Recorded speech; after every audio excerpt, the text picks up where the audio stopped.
बिस्मिल्लाहिर्रहमानिर्रहीम।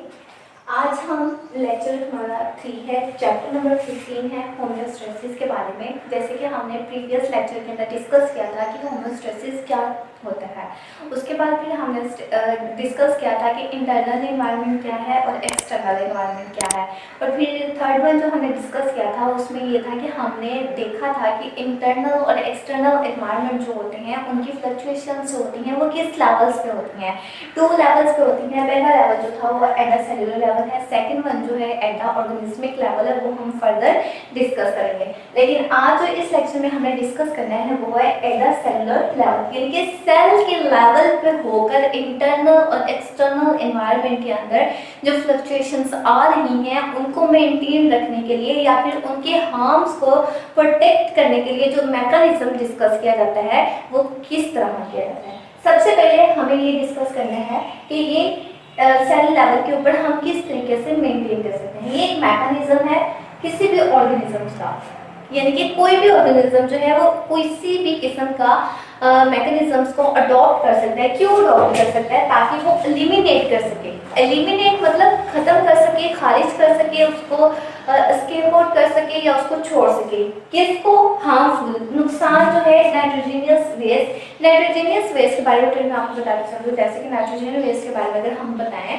तो ये नाइट्रोजन के बेस के ऊपर एक्स्ट्रा मटेरियल जो होते हैं, वेस्ट मटेरियल होते हैं जो कि बॉडी के अंदर अगर ज़्यादा देर तक रखेंगे तो वो क्या कर सकते हैं? नुकसान दे सकते हैं। कॉन्शियसनेस हो सकती है और बर्डननेस हो सकती है। मतलब बंदा जो इंसान जो है वो क्या करता है, वो अनफिट फील कर सकता है, क्योंकि नाइट्रोजन वेस्ट जो होते हैं ये एक्स्ट्रा मटेरियल जो होते हैं जो कि पॉइजनस होते हैं अगर इनकी क्वांटिटी जो है हमारी बॉडी के अंदर नॉर्मल मकदार से ज़्यादा हो जाए। जैसे कि हम लोग ने पिछले डिस्कस किया था कि जो एक्सटर्नल एनवायरनमेंट है, एक्सटर्नल एनवायरनमेंट के अंदर हमने 3 चीज़ें डिस्कस की थी। एक हमने वाटर किया था, एक हमने सल्यूट किया था और एक हमने टेम्परेचर किया था। इस तरह जो नाइट्रोजनियस मटेरियल है ये सल्यूट टाइप की एक एक्सटर्नल एनवायरनमेंट की वजह से तब्दीली है जो कि हमारी बॉडी के अंदर यानी कि हमारे इंटरनल एनवायरनमेंट के अंदर टेक प्लेस होती है। सेलुलर के कहते हैं कोई भी ऐसा मैकेनिज्म जो कि ऑर्गेनिज्म जो होता है उसको अडॉप्ट करे ताकि वो खारिज कर सके या फिर उस चीज को एलिमिनेट कर सके नुकसान दे नाइट्रोजनियस वेस्ट मटेरियल पे। और ये डिपेंड करती है अवेलेबिलिटी ऑफ द वाटर कि हमें किस हद तक वाटर जो है वो मुहैया है। अगर हमें पानी ज़्यादा मुहैया होगा तो फिर क्या होगा? जैसे कि आप लोगों को वाटर के बारे में आप लोगों ने केमिस्ट्री के अंदर भी मोस्टली डिस्कस किया है। डाइल्यूट सॉल्यूशन होता है और एक कंसंट्रेटेड सॉल्यूशन होता है। डाइल्यूट वो होता है जिसके अंदर हमें वाटर की अवेलेबिलिटी जो होती है वो बहुत ज़्यादा होती है, और कंसंट्रेटेड वो होता है जिसके अंदर सॉल्यूट की कंसंट्रेशन ज़्यादा होती है। क्योंकि वाटर जो है यूनिवर्सल सॉल्वेंट माना जाता है, इस तरह इसके अंदर क्या होगी? सॉल्वेंट की कंसंट्रेशन कम होगी कंसंट्रेटेड के अंदर। अब हमने अवेलेबिलिटी ऑफ वाटर के बेस के ऊपर सेलुलर लेवल के ऊपर 3 डिफरेंट जो है वो डिस्कस करेंगे। कंट्रोल सिस्टम्स, क्योंकि हमने कंट्रोल सिस्टम्स के बारे में डिस्कस किया था। सबसे पहले है ऑस्मो रेगुलेशन। अब ऑस्मो, जब भी हम किसी भी टर्म को डिफाइन करते हैं या किसी भी डेफिनेशन को हम डिफाइन करते हैं, हम उसके वर्ड से ही, उसकी हेडलाइन से ही उसकी कंप्लीट जो है वो स्टोरी हम बता सकते हैं, क्योंकि की वर्ड जो होता है वो एक कंप्लीट स्टोरी होता है। अब अगर वर्ड आ गया ऑस्मो रेगुलेशंस, वर्ड को पढ़ते ही हमें ये समझ आना चाहिए किसके बारे में है। रेगुलेशंस का मतलब होगा रेगुलेट करना। रेगुलेट मतलब कि कैरी आउट करना, कंटिन्यू करना। किसको? ऑस्मो को। ऑस्मो वर्ड जो है ये किसको रिप्रेजेंट कर रहा है? सल्यूट कंसंट्रेशन को, यानी कि सल्यूट और वाटर। ऑस्मो रेगुलेशन जो है ये मैकेनिज्म है जिसके अंदर हम रेगुलेट करेंगे आमतौर पर ऑर्गेनिज्म और उसके इन्वायरमेंट के दरमियान। किसको? सल्यूट को, क्योंकि ऑस्मो का मतलब है सल्यूट। ठीक है, सल्यूट। अब सल्यूट को ऑर्गेनिज्म के इंटरनल और एक्सटर्नल एनवायरनमेंट के दरमियान रेगुलेट यानी कि मेंटेन रखने के सिस्टम को, यानी कि किस हद तक वो वाटर को गेन कर रहा है और किस हद तक वो वाटर को लॉस कर रहा है, उस कंप्लीट मैकेनिज्म को हम कहते हैं ऑस्मो रेगुलेशन। Osmo regulation. अब दोबारा जरा इसको हम स्टडी करते हैं। ऑस्मो रेगुलेशन जो है एक ऐसा मैकेनिज्म है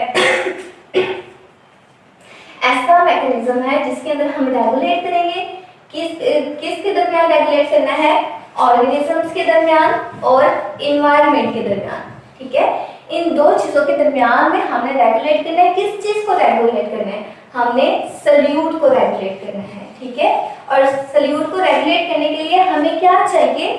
हमें वाटर चाहिए, क्योंकि वाटर जो है वो क्या है? सॉल्वेंट है। किसी भी सॉल्यूशन के दरमियान सिर्फ दो ही चीजें होती हैं, एक सल्यूट और एक सॉल्वेंट। सॉल्वेंट को रेगुलेट, सल्यूट को रेगुलेट करने के लिए हमें जरूरत है सॉल्वेंट की, और सॉल्वेंट क्या है? वाटर। और वाटर की अवेलेबिलिटी यानी कि उसका गेन और उसका जो लॉस है वो डिपेंड करता है उसकी रेगुलेशन पे। और सल्यूट की रेगुलेशन को फिर हम कहेंगे ऑस्मो रेगुलेशन। ऑस्मो रेगुलेशन एक दफा फिर मैकेनिज्म जो रेगुलेट करेगा आमतौर पर ऑर्गेनिज्म और उसके इन्वायरमेंट के दरमियान। किसको? सल्यूट को। किसकी वजह से? Gain and loss of the water, पानी को लेने मतलब कि गेन और लॉस करने की बेस के ऊपर हमें सल्यूट को जो है उसको रेगुलेट करना है। किसके दरमियान? दो चीज़ों के दरमियान, ऑर्गेनिजम्स के दरमियान और इन्वायरमेंट के दरमियान। और इस सल्यूट को हम रेगुलेट करेंगे और इस पूरे मैकेनिज्म को हम कहेंगे ऑस्मो रेगुलेशन। क्या कहेंगे? Osmo regulation. नेक्स्ट जो है सेकंड वन जो है वो है एक्सक्रीशन। अब एक्सक्रीशन क्या है?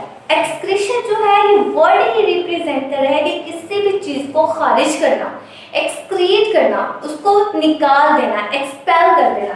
अब एक्सक्रीशन के, अब जैसे कि हम लोगों ने पीछे जो था वो पढ़े थे, 3 डिफरेंट टाइप्स के एक्सटर्नल इन्वायरमेंट थे। उसके अंदर हमने किसको डिस्कस किया था? उसके अंदर हमने पढ़ा था कि एक सल्यूट है और एक वाटर है और एक टेम्परेचर है, ठीक है। इसी तरह हमने इसको, अब सल्यूट के बारे में जो था वो ऑस्मो रेगुलेशन था। एक्सक्रीशन के बारे में अब हम करेंगे कि ये क्या चीज़ है। जाहिर बात है कोई भी चीज़ जो होगी इंटरनल होगी, अगर वो एक्सेस है अपनी अमाउंट से, रिक्वायर्ड अमाउंट से ज़्यादा मौजूद है तो वो क्या है? वो वेस्ट मटेरियल है। वेस्ट मटेरियल जो है वो डेफिनेटली रिक्वायर्ड है कि हम उसको क्या कर दें? एक्सपेल कर दें। अब उस एक्सपेल करने को, उस एक्सक्रीट करने के प्रोसेस को हम कहते हैं एक्सक्रीशन। अब इसकी डेफिनेशन पढ़ते हैं। द मैकेनिज्म विच एलिमिनेट खारिज करता है, बाहर निकालता है किसको? नाइट्रोजीनियस वेस्ट को।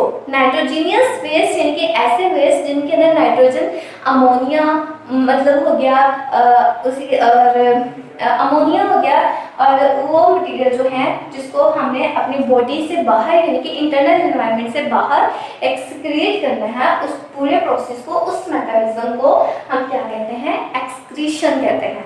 एक्सक्रीशन में दोबारा एक मैकेनिज्म है जिसके अंदर हम खारिज करते हैं नाइट्रोजनियस वेस्ट मटेरियल्स को, और इस पूरी टर्म को हम रेफर करते हैं as a excretion. Third one जो है वो है थर्मो रेगुलेशन। जैसे कि मैंने आपको पहले बताया था कि जब भी कोई टर्म होती है या कोई भी डेफिनेशन होती है या कोई भी एक की वर्ड दिया जाता है तो उसकी कंप्लीट जो हिस्ट्री होती है, स्टोरी जो होती है, उसकी हेडिंग में ही होती है। जैसे आप लोगों को ऑस्मो रेगुलेशन के बारे में बताया, एक्सक्रीशन के बारे में, इसका थर्मो रेगुलेशन। अब थर्मो रेगुलेशन क्या चीज़ है? ये भी वर्ड है।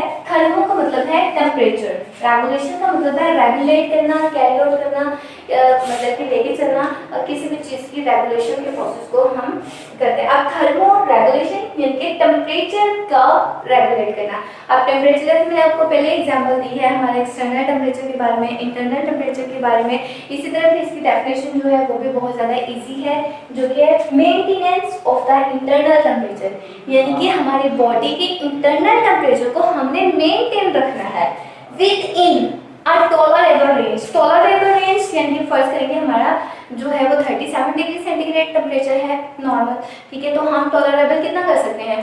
मैक्सिमम हम 38 कर सकते हैं, 40 कर सकते हैं। मतलब कि जिस हद तक हमें गर्मी जो है वो लगना स्टार्ट नहीं हो जाती, या फिर हम अनकंफर्टेबल महसूस करेंगे, या फिर हम मतलब कि कंफर्ट की जोन तक जब तक रहेंगे उसको हम कहते हैं टॉलरेबल। टॉलरेबल का मतलब है बर्दाश्त करना, कि हमें गर्मी जो है या जो टेम्परेचर है वो किस हद तक बढ़ रहा है और किस हद तक हम उसको बेयर कर रहे हैं, और उस रेंज को हम क्या कहते हैं? टॉलरेबल कहते हैं। टॉलरेबल यानी कि थर्मो रेगुलेशन की भी डेफिनेशन ये भी maintenance of the internal temperature, किसी भी इंटरनल टेम्परेचर के मेंटेनेंस को एक खास हद तक टॉलरेट करने के पूरे मैकेनिज्म को हम कहते हैं thermo regulation. That one is all. Next जो होगा वो फिर हम ऑर्गेनिज्मिक लेवल को डिस्कस करेंगे। Thank you.